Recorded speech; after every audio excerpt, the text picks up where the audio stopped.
In tonight's national headlines, the country is mourning a great loss. Former First Lady Nancy Reagan died of congestive heart failure this morning.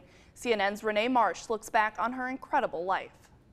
Nancy Reagan once said, "My life really began when I married my husband." But everything just fell into place with Ronnie and me. We completed each other. She was born Anne Frances Robbins in New York in 1921. Her parents were separated, and when she was 7, her mother married a Chicago neurosurgeon named Loyal Davis, who later adopted her. She studied acting in college and in 1949 signed a contract with MGM.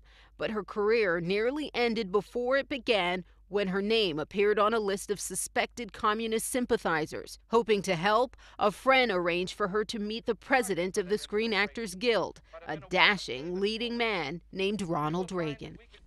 She wanted to fix this, but she also wanted to meet Ronald Reagan because she had heard how available and cute he was. It would be the start of one of Hollywood's and Washington's most enduring love stories. I knew right away.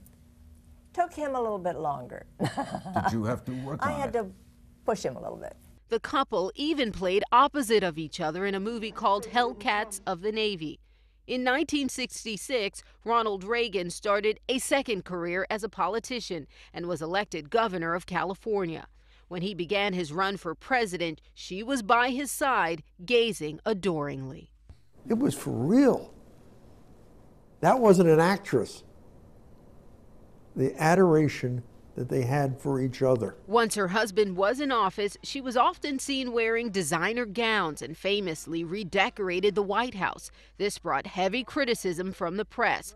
But she had her own special grit, especially after an assassin's bullet struck her husband. She rarely left his bedside. As First Lady, Reagan traveled the country promoting a drug education program, which made famous the phrase, "Just say no." I didn't mean that that was the whole answer, obviously, but it did serve a purpose.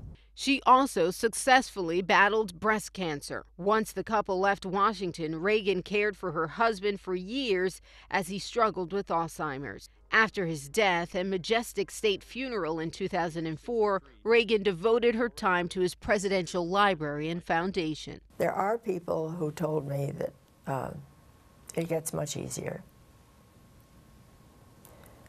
Well, maybe for them, but not for me. I miss him more now than I ever did. Nancy Reagan will be remembered for her unflinching devotion to her husband, both in and out of the spotlight. In Washington, I'm Renee Marsh. Mrs. Reagan died at her home in Los Angeles this morning. She was 94 years old. And coming up on News 8, Going Green. Davenport is already decking out for St. Patrick's Day, where you can find the familiar decorations.